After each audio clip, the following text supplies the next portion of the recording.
کا ایک ذکر ایسا ہے، کبھی مت چھوڑنا، کتنی بھی مصروفیت ہو کبھی مت چھوڑنا، کبھی مت چھوڑنا۔ مولا کائنات کہتے ہیں کہ جنگ صفین میں مجھے اتنی مصروفیت تھی، بہت بھاگ دوڑ تھی جنگ صفین کے موقع پر، اس دن بھی میں نے اس ہما ہمی میں بھی یہ ذکر نہیں چھوڑا۔ وہ ذکر ہے 33 مرتبہ سبحان اللہ، 33 مرتبہ الحمدللہ، 34 مرتبہ اللہ اکبر۔ اس کو کہتے ہیں تسبیح فاطمہ۔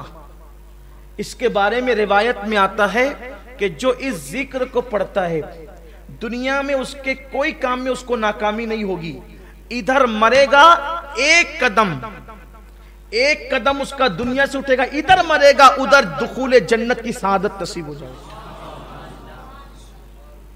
نامراد نہیں ہوگا یہ ذکر۔ اس لیے کبھی مت چھوڑنا اس کو۔ ایک کلمہ شریف سنا آپ نے، لا الہ الا اللہ محمد الرسول اللہ، اس کے بعد آپ نے تسبیح فاطمہ یہ سنا، پھر اس کے بعد سبحان اللہ وبحمدہ، سبحان اللہ العظیم وبحمدہ استغفر اللہ۔ میرے آقا فرماتے ہیں جو اتنا کہہ لے اللہ اس کو میزان بھر کے نیکی عطا فرماتے۔ اس کو بھی پڑھو۔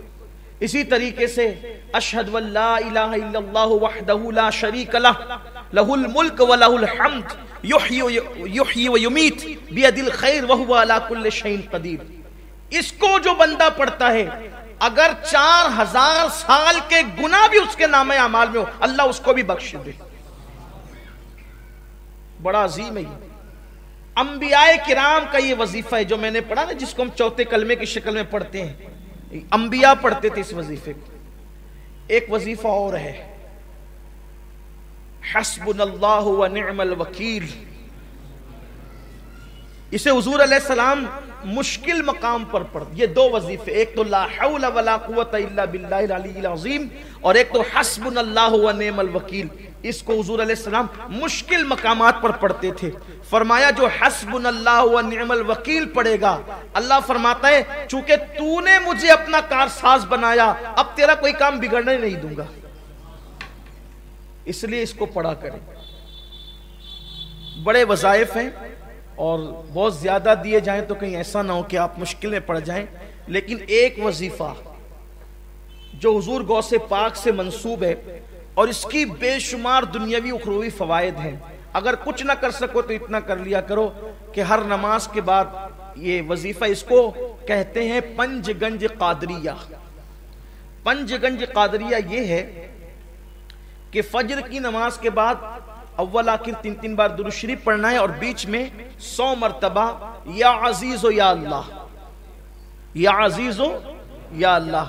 ظہر کے بعد 100 مرتبہ یا کریم و یا اللہ، عصر کے بعد 100 مرتبہ یا جبار و یا اللہ، مغرب کے بعد 100 مرتبہ یا ستار و یا اللہ، عشاء کے بعد 100 مرتبہ یا غفار و یا اللہ۔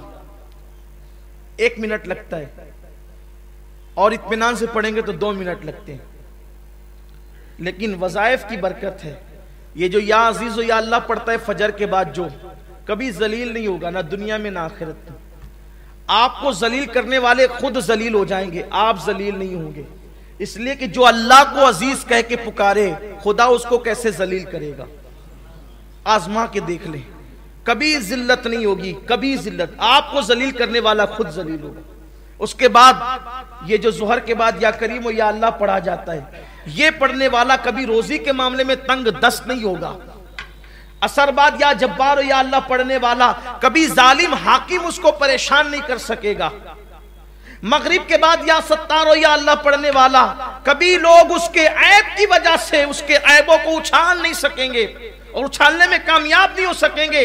عشاء کے بعد یا غفار یا اللہ پڑھنے والا اللہ تبارک و تعالی اس کے بستر پر آنکھ بند ہونے سے پہلے اس کی مغفرت فرما دے گا۔ اللہ کا ذکر کریں۔ آخری بات یہ کہ ذکر کی 3 قسمیں ہیں، جب تک کہ یہ 3 قسم ایک ساتھ نہ ہو جائے ذکر نہیں ہوتا۔ جب تک کہ تینوں چیز مل نہ جائیں ذکر نہیں ہوتا۔ ایک ہے ذکر باللسان، یعنی زبان سے ذکر، دوسرا ہے ذکر بالقلب یعنی دل سے ذکر، تیسرا ہے ذکر بالجوارح یعنی اعضاء سے ذکر۔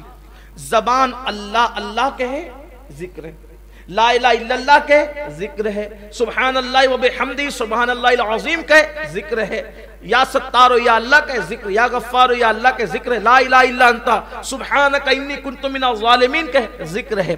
لیکن زبان یہ سب ذکر کرے، اب دل میں یہ ہو کہ میرے اللہ میری اوقات کیا تھی کہ میں تیرا ذکر کرتا، تو توفیق نہ دیتا تو میں کب کرتا۔ یہ نہیں کہ ذکر کر رہا ہوں سب کو دیکھ رہا ہوں کہ کون کون دیکھ رہا ہے کہ میں ذکر کر رہا ہوں، میری حیثیت کیا، تو نہ چاہتا تو میری زبان پہ تیرا نام کیسے آتا۔ پھر یہ جو نعمتیں تو نے مجھے دے رکھی ہے تیرا کرم ہے، یہ جو دولت مند بنایا، عزت دی، لباس دیا، اولاد دیا، یہ دیا وہ دیا، اس پہ دل شاکر رہے، شکر کرے، زبان ذکر کرے، دل شکر کرے، یہ دو چیز ہو گئی۔ اور ذکر بالجوارح یعنی اپنے جسم سے اپنے اعضاء سے اللہ کی نافرمانی نہ ہونے پائے۔